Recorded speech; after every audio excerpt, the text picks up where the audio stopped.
सभी स्टूडेंट को राकेश मेहरा का नमस्कार। मैं राकेश मेहरा जी के क्लासेस की तरफ से आप सभी स्टूडेंट का हार्दिक स्वागत करता हूं। कर्ण जीके की इस सीरीज में, इस प्रोसेस में आज मैं आपके सामने एक बहुत ही छोटे टॉपिक लेकिन महत्वपूर्ण टॉपिक पर बात करने जा रहा हूं।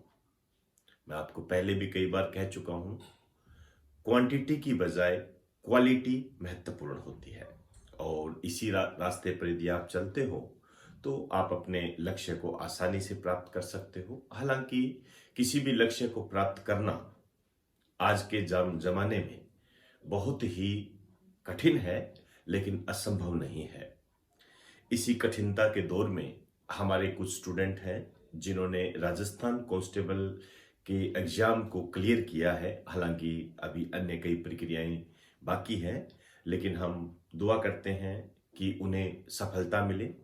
मैं चाहूँगा कि उन्हें मोटिवेट करने के लिए, उन्हें प्रोत्साहित करने के लिए आप इस वीडियो को ज़्यादा से ज़्यादा शेयर करें। उनके नाम वगैरह जो भी है मैंने फेसबुक, टेलीग्राम, व्हाट्सएप स्टेटस सब पर डाले हैं ताकि वो मोटिवेट हो और आगे की जो प्रक्रिया है उसको बखूबी अंजाम दे सके।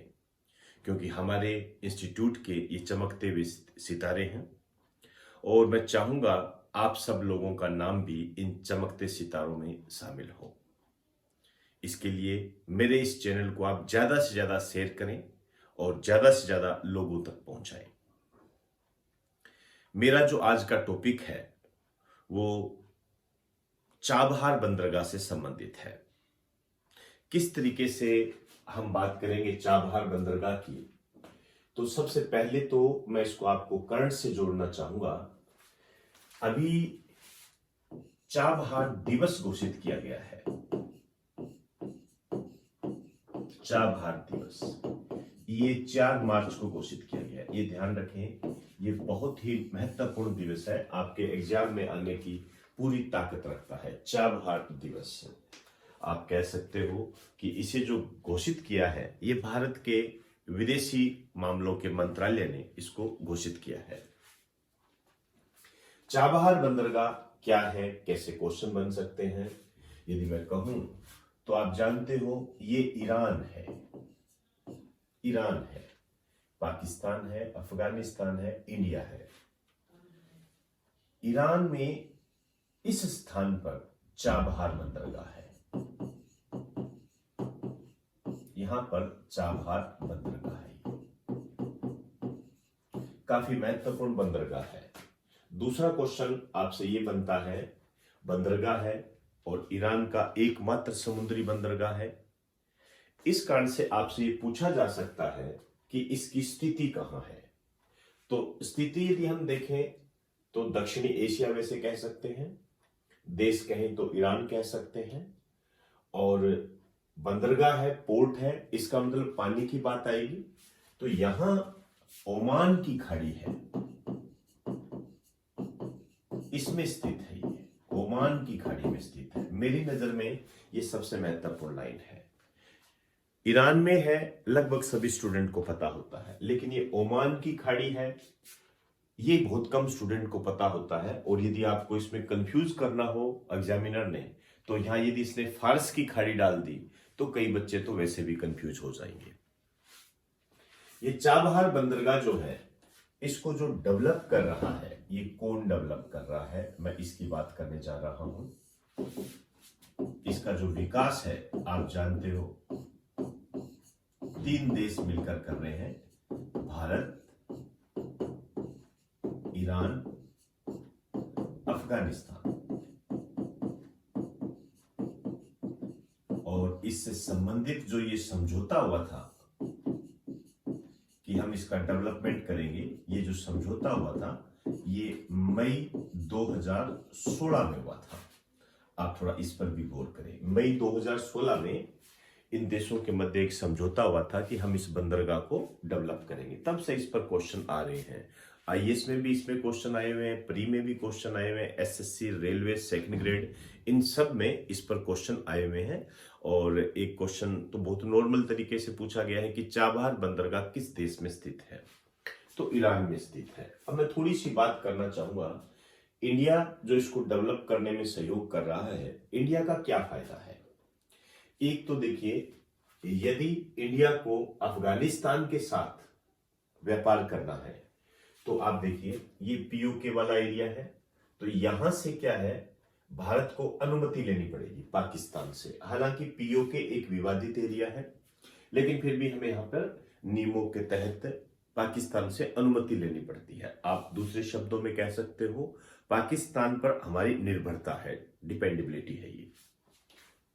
तो यहां से यदि हम व्यापार करें तो पाकिस्तान से हमें अनुमति लेनी पड़ेगी, तो पाकिस्तान पर हमारी निर्भरता होगी। इस निर्भरता को समाप्त करने के लिए ये चाबहार बंदरगाह सहायक सिद्ध होता है। कैसे?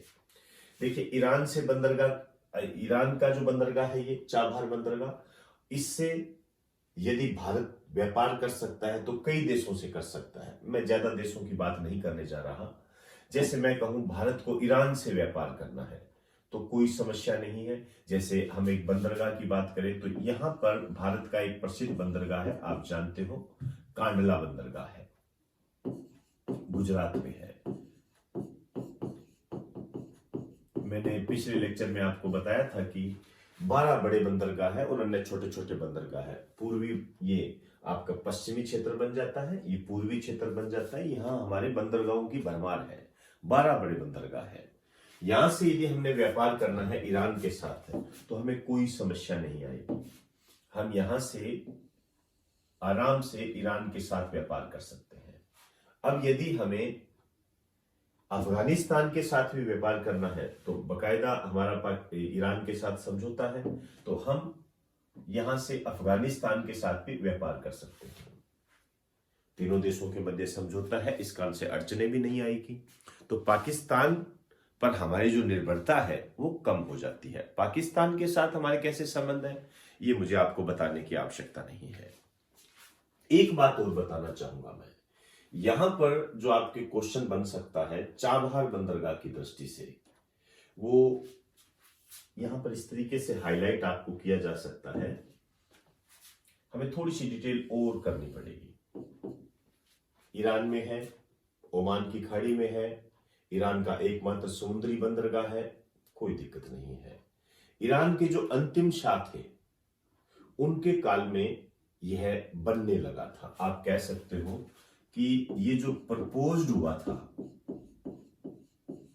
ये 1973 में हुआ था। ध्यान रखना पड़ेगा, क्योंकि देखिए हमने दिवस घोषित किया है 4 मार्च को, तो अपने आप में महत्वपूर्ण बन जाता है। लेकिन विभिन्न परिस्थितियों के कारण ये जो लॉन्च हुआ था, इसका जो पहला चरण जो लॉन्च हुआ था वो 10 साल बाद हुआ था 1983 में। एक बात और आपको बताना चाहूंगा, ये जो चाबहार बंदरगाह है इसको 2 पार्ट्स में बांटा गया है। ध्यान रखना, ये 2 पार्ट्स बहुत महत्वपूर्ण है।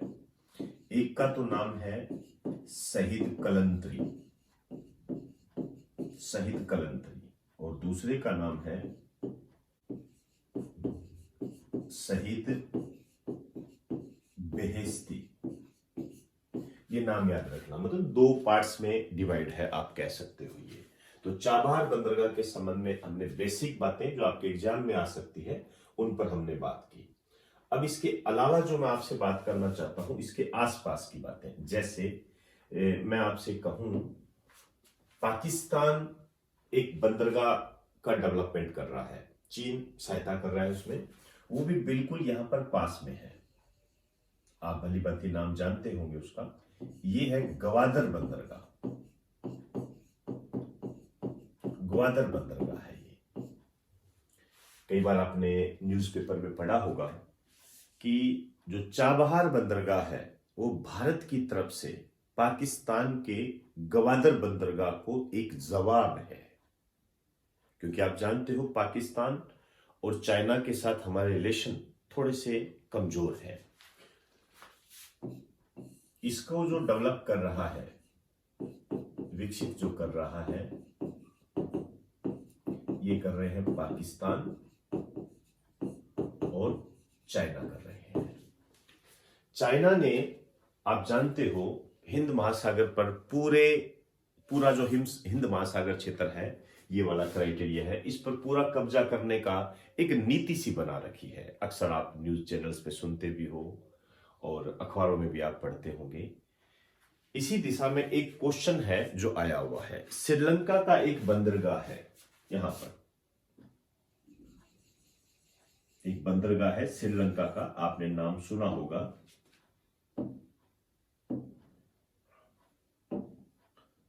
हम्बनटोटा।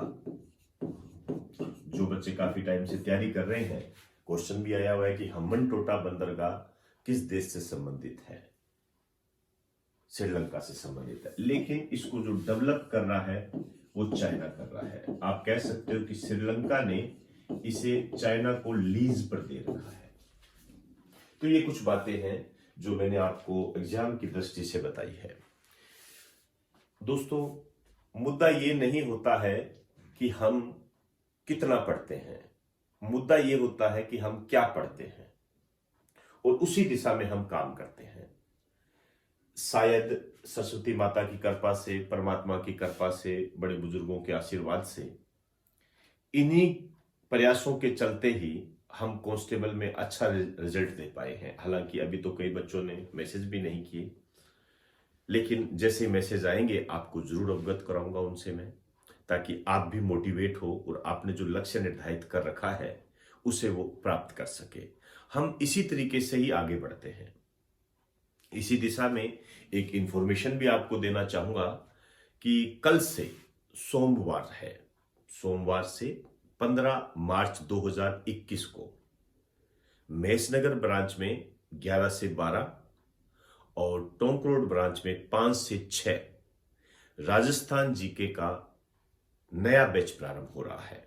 नया बैच है, बिल्कुल भी ज्योग्राफी से प्रारंभ होगा और मैं चाहूंगा कि जो बच्चे आए वो अपने साथ राजस्थान का खाली मैप साथ में लेकर आए, और एक मैप और आता है जो कि राजस्थान में एक एटलस टाइप का ही होता है, उसको भी आप बुक स्टोर से खरीद कर अपने साथ लाए, ताकि हम कोई भी जब बात करें तो उसको बहुत गंभीरता के साथ और बहुत ही सरल तरीके से कर सकें। सरल तरीके से करने के लिए जो मैपिंग सिस्टम है ये महत्वपूर्ण भूमिका निभाता है।